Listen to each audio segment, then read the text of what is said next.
Hi friends, எல்லோரும் எப்படி இருக்கீங்க? இப்போது நம்ம எஸ்பிஓவில் நிறைய பேருக்கு எஃபியில் வந்து எப்படி போஸ்ட் போடணும் அப்படிங்கிறது தெரியல. ஓகேவா? ஃபார் எக்ஸாம்பிளுக்கு நான் வேறு ஒரு போஸ்ட்டை வச்சு நான் எப்படியெல்லாம் போடலாம் அப்படிங்கிறத ரொம்பவே ஈஸியாக சொல்கிறேன்.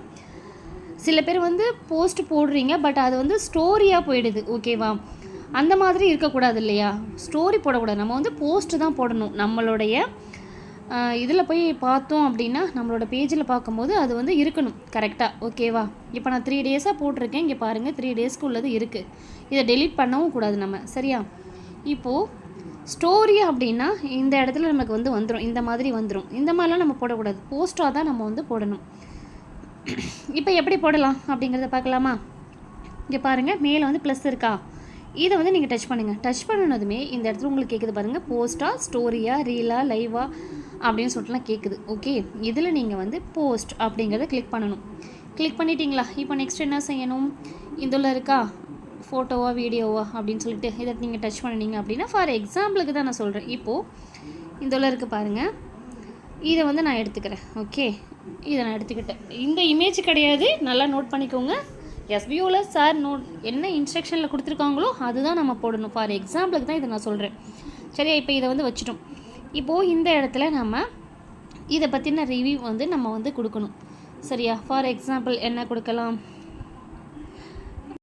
இப்போ பாருங்க, ஜஸ்ட்டு எக்ஸாம்பிளுக்கு தான்மா நான் வந்து இந்த மாதிரி போட்டிருக்கேன். நீங்கள் இதே மாதிரி போடக்கூடாது. அந்த எஸ்பிஓ போர்ட்டல் பேஜில் நம்ம என்ன டாஸ்க் அன்னன்னைக்கு பண்ண போகிறோமோ டே பை டே வந்து நமக்கு வந்து மாறிக்கிட்டே தான் வரும். காலைல ஒன்று அப்லோட் பண்ணுவோம், அப்புறம் ஈவினிங் ஒன்று இருக்கும். அப்படி இருக்கும்போது நீங்கள் அந்த சார் என்ன சொல்லியிருக்காங்களோ அதை தான் நீங்கள் வந்து போஸ்ட் பண்ணணும். இதெல்லாம் எடுத்து போஸ்ட் பண்ணிடாதீங்க. சும்மா ஒரு எக்ஸாம்பிளுக்காக தான் நான் சொன்னேன். ஏன்னா இன்றைக்கி நான் டாஸ்க்கு கம்ப்ளீட் பண்ணிட்டேன், அதனால்.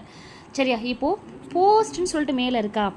இதை வந்து டச் பண்ணிட்டோம் அப்படின்னா இங்கே பாருங்கள், போஸ்ட் ஆகிட்டுருக்கு. ஓகே, போஸ்ட் ஆகிட்டு அதுக்கப்புறமா என்னோடய பேஜில் வந்து வந்துடும். சரியா? பாருங்கள், போஸ்ட் ஆகிடுச்சு. இங்கே பாருங்கள். சரியா? இப்போது இந்த இடத்துல நம்மளுக்கு வந்து எல்லாருமே பார்க்குற மாதிரி இருக்கணும். சரியா? ரொம்பவே முக்கியம். இப்போ பாருங்கள், என்னோடய லோகோ டச் பண்ணணும் அப்படின்னா இந்த இடத்துல இது இருக்கும். சரியா? இப்போது நீங்கள் ஷேர் அப்படி கொடுத்தீங்கன்னா இந்த இடத்துல நமக்கு வந்து காப்பி லிங்க்குன்னு கேட்குதா? இந்தோல இதை நீங்கள் வந்து கொடுத்தீங்க அப்படின்னா காப்பி ஆகிடும். நம்ம வந்து அந்த இடத்துல நம்ம ஸ்க்ரீன்ஷாட்லாம் எடுத்துகிட்டு போயிட்டு அப்லோட் பண்ண வேண்டியதான். ஓகே, இது ஒரு மெத்தடு. இன்னொரு மெத்தட் நான் சொல்கிறேன். இப்போது இந்த கேலரி இந்த மாதிரி சிம்பிள் இருக்கா? இதை வந்து டச் பண்ணலாம். டச் பண்ணதுக்கப்புறமா அதே மாதிரி நம்ம வந்து என்ன இன்ஸ்ட்ரக்ஷனில் கொடுத்துருக்காங்களோ அந்த ஸ்க்ரீன்ஷாட்டை வந்து இந்த இடத்துல நம்ம அப்லோட் பண்ணணும். இங்கே என்ன எழுதணுமோ அதே மாதிரி ஆஸ் யூஷுவல் எழுதிட்டு போஸ்ட் அப்படிங்கிறத போஸ்ட் பண்ண வேண்டியதான். ஓகேவா? இந்த மாதிரி மெத்தட்லேயுமே பண்ணலாம். ஓகே, இப்போ நான் டிஸ்கார்ட் போஸ்ட் பண்ணிக்கிறேன். இப்போ பாருங்கள், ஃபார் எக்ஸாம்பிளுக்கு நான் 2 மெத்தட் சொல்லியிருக்கேன். இது மூலியமாகவும் பண்ணலாம், ப்ளஸ் ஐக்கான் மூலியமாகவும் பண்ணலாம். ஓகே, இப்போ பாருங்கள், ப்ளஸ் ஐக்கானை டச் பண்ணணும் அப்படின்னா போஸ்ட்டு, ஸ்டோரி இந்த மாதிரி வருது. நீங்கள் அவசியம் இந்த போஸ்ட்டில் தான் பண்ணணும். சரியா? ஏன்னா சில பேருக்கு வந்து தெரிய மாட்டேங்குது. அதுக்காக தான் இந்த வீடியோ போட்டேம்மா. ஓகே, தேங்க்ஸ் ஃபார் வாட்சிங்.